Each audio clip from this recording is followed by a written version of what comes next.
اعوذ باللہ من الشیطان الرجیم، بسم اللہ الرحمن الرحیم۔ امام جعفر صادق علیہ السلام ہمارے چھٹے امام ہیں۔ آپ کے والد ماجد باقر العلوم حضرت امام محمد بن علی بن حسین علیہ السلام اور آپ کی والدہ ماجدہ جناب ام فروہ سلام اللہ علیہا تھی۔ جناب ام فروہ امیر المؤمنین امام علی علیہ السلام کے جلیل القدر اور باوفا صحابی جناب محمد بن ابی بکر کہ جن کو مولا نے اپنا خیرخواہ بیٹا کہا تھا کی پوتی تھیں، اور مشہور تابعی مدینہ منورہ کے معروف فقیہ اور امام زین العابدین علیہ السلام اور امام محمد باقر علیہ السلام کے صحابی اور مورد اعتماد جناب قاسم بن محمد کی بیٹی تھی۔ امام جعفر صادق علیہ السلام نے اپنی والدہ ماجدہ کے سلسلے میں فرمایا، میری ماں با ایمان، با تقوی اور نیک خاتون تھیں، اور اللہ نیک لوگوں سے محبت کرتا ہے۔ مسعودی کے مطابق آپ اپنے زمانے کے سب سے بڑی پرہیزگار خاتون تھیں۔ امام جعفر صادق علیہ السلام کا نام جعفر، مشہور کنیت ابو عبداللہ اور القاب صادق، صابر، طاہر اور فاضل ہے۔ اگرچہ آپ کا سب سے مشہور لقب صادق ہی ہے، روایت کے مطابق رسول اکرم صلی اللہ علیہ وآلہ نے آپ کو لقب صادق سے یاد کیا۔ اہل سنت امام جناب مالک، جناب احمد بن حنبل اور جناب حاجز نے بھی آپ کو صادق کے نام سے یاد کیا ہے۔ کتاب تاریخ میں امام جعفر صادق علیہ السلام کی دو زوجہ جناب فاطمہ بنت الحسین اور جناب حمیدہ سلام اللہ علیہا اور 4 کنیزوں کا ذکر ملتا ہے۔ نیز آپ کے 7 بیٹوں اور 3 بیٹیوں کا نام مرقوم ہے۔ آپ کے سب سے بڑے بیٹے جناب اسماعیل تھے، جو آپ کی حیات طیبہ میں ہی انتقال کر گئے، لیکن اس کے باوجود آپ کی شہادت کے بعد کچھ لوگ ان کی امامت کے قائل ہو گئے۔ وہ لوگ اسماعیلی یا شش امامی کے نام سے یاد کیے جاتے ہیں۔ دوسرے فرزند عبداللہ افتح تھے، تیسرے فرزند امام موسیٰ کاظم علیہ السلام، چوتھے اسحاق، 5ویں محمد دیباج، 6 عباس اور 7ویں علی ابن جعفر تھے۔ جناب اسحاق، محمد، عباس اور علی علیہ السلام جلیل القدر صالح اور اپنے والد امام صادق کے بعد امام موسیٰ کاظم علیہ السلام کی امامت کے بھی قائل تھے۔ جناب علی بن جعفر نہ صرف اپنے بڑے بھائی امام موسیٰ کاظم کا بعنوان احترام کرتے، بلکہ انہوں نے 7ویں امام کے بعد 8ویں بلکہ 9ویں امام محمد تقی علیہ السلام کی امامت کا اقرار کیا، اور بزرگی کے باوجود ان کا خاص احترام کرتے تھے، جیسا ایک شیعہ کو اپنے امام کا احترام کرنا چاہیے۔ امام علیہ السلام کی بیٹیوں کے نام جو تاریخ میں ملتے ہیں وہ جناب ام فروہ، جناب اسماء اور جناب فاطمہ ہے۔ امام جعفر صادق علیہ السلام یوم ولادت باسعادت رسول اکرم صلی اللہ علیہ وآلہ یعنی 17 ربیع الاول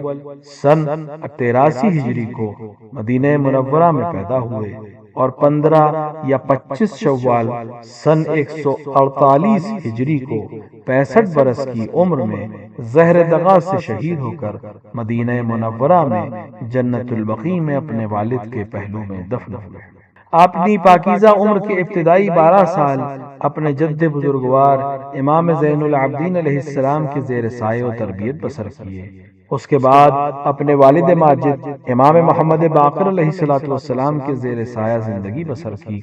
اور تا حیات ایک مطیع محض کی حیثیت سے ان کی اطاعت کی، اور بنی امیہ کے ظلم و ستم کے ماحول میں ہر محاذ پر اپنے والد کے ہمراہ نظر آئے، چاہے وہ امت کی تعلیم و تربیت کا مرحلہ ہو یا شام کا سفر ہو۔ 7 ذی الحجہ سن 114 ہجری میں جب امام محمد باقر علیہ السلام زہر دغا سے شہید ہوئے تو امامت کی ذمہ داریوں کی ادائیگی آپ پر آ گئی۔ آپ کی امامت لوگوں کا چناؤ نہیں بلکہ انتخاب پروردگار تھا۔ اللہ نے آپ کو اپنے بندوں پر اپنی حجت اور معصوم امام قرار دیا۔ رسول اکرم صلی اللہ علیہ وآلہ نے جب اپنے جانشینوں کا تعارف کرایا تو آپ کا بھی نام، کنیت حتی لقب بھی بیان کیا۔ امام جعفر صادق علیہ السلام کے 34 سالہ دور امامت میں 5 اموی حاکم ہشام بن عبد الملک، ولید بن یزید بن عبد الملک، یزید بن ولید، ابراہیم بن ولید، اور مروان بن محمد المعروف میں مروان حمار، اور 2 عباسی حاکم ابو العباس عبداللہ بن محمد اور ابو جعفر منصور دوانقی نے حکومت کی۔ اموی ہوں یا عباسی، سب کے سب ظالم و ستمگر تھے، اہل بیت اور ان کے چاہنے والوں اور شیعوں کے شدید دشمن تھے۔ اموی اور عباسی اختلاف میں جو چیز قابل غور ہے وہ یہ کہ امام جعفر صادق علیہ السلام نے اس جنگ میں نہ بنی امیہ کا ساتھ دیا اور نہ ہی بنی عباس کی حمایت کی۔ ظاہر ہے امام جعفر صادق علیہ السلام امیر المومنین امام علی علیہ السلام کے جانشین اور وارث تھے، لہذا جس طرح مولا علی نے اپنے حق کے غاصبوں اور دشمنوں سے مقابلے میں کسی باطل کی مدد قبول نہیں فرمائی اور یہ کہتے ہوئے اس کی امداد اور حمایت کی پیشکش کو ٹھکرا دیا کہ تیرا اسلام سے کیا واسطہ ہے، اسی طرح امام جعفر صادق علیہ السلام نے بھی اپنے اور اپنے آباء و اجداد کے دشمنوں اور قاتلوں یعنی بنی امیہ کے خلاف باطل یعنی بنی عباس کا ساتھ نہیں دیا،